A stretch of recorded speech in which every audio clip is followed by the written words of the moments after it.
रोज़ाना छोटे छोटे फैसले करना पड़ते हैं और ज़िंदगी में कुछ बड़े फैसले भी करना पड़ते हैं। किस्मत तो हमारे कंट्रोल में नहीं है, लेकिन डिसीजन करना, फैसला करना हमारे कंट्रोल में है।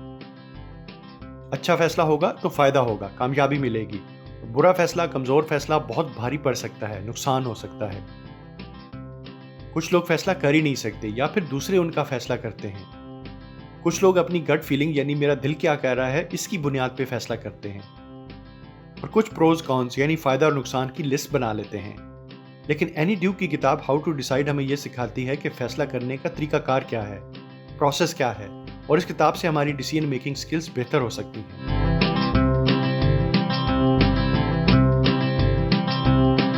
एक सिनेरियो है कि अगर आपको एक नई जॉब मिली, वहाँ पे अच्छे कोलीग मिले, बॉस भी ठीक था, तरक्की भी मिलती है।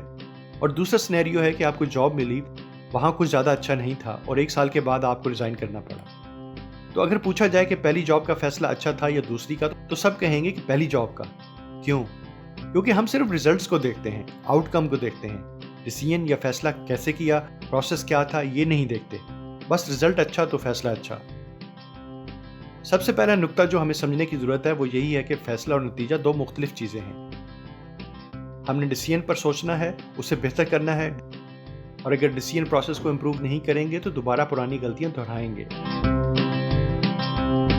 रिसर्च से पता चला है कि एक इंसान 1 हफ्ते में 1 घंटा 50 मिनट लेता है ये फैसला करने में कि उसे क्या खाना है। 1 घंटा और 55 मिनट 1 हफ्ते में लेता है ये फैसला करने में कि उसे क्या पहनना है। और 50 मिनट लेता है कि उसने कौन सा शो, मूवी या गाना सुनना है। अब ये सारे ऐसे फैसले हैं कि इनका हमारी ज़िंदगी, हमारे बिजनेस, हमारे मकसद पे कोई ज़्यादा असर नहीं है।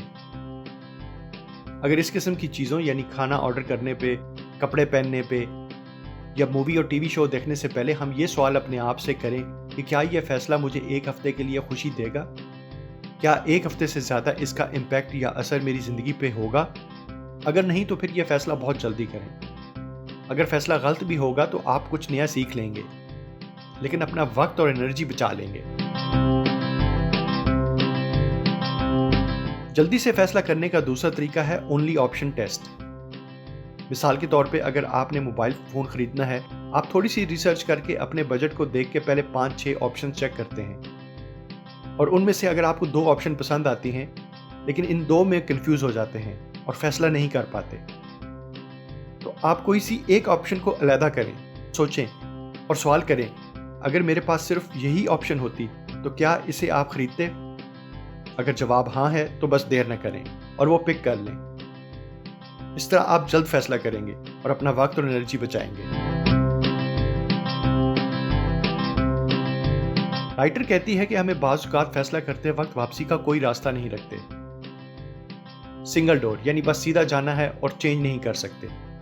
अगर फैसले का नतीजा बुरा निकला तो दोबारा फैसला करना मुश्किल हो जाता है और बस नुकसान ही भुगतना पड़ता है। अगर हम 2 वे डोर की तरह सोचें कि अपने फैसले को फ्लेक्सिबल रखें और अगर देखा कि नतीजा ठीक नहीं निकल रहा या चीज़ें ठीक सिमत में नहीं जा रही तो वापसी कर लें। अब अगर हम इस वापसी की या फैसला तब्दील करने की कॉस्ट को शुरू में अपने डिसीजन मेकिंग प्रोसेस का हिस्सा बना लें तो हम जल्द फैसला ले सकते हैं। और अगर एक फैसला गलत हुआ तो दूसरा ठीक हो जाएगा। मिसाल के तौर पे आपने किताब पढ़ना शुरू की और कुछ पेजेस पढ़ने के बाद आप बोर हो जाते हैं, तो जल्दी उस किताब को छोड़ दें और दूसरी किताब पकड़ लें। हो सकता है वो अच्छी किताब हो।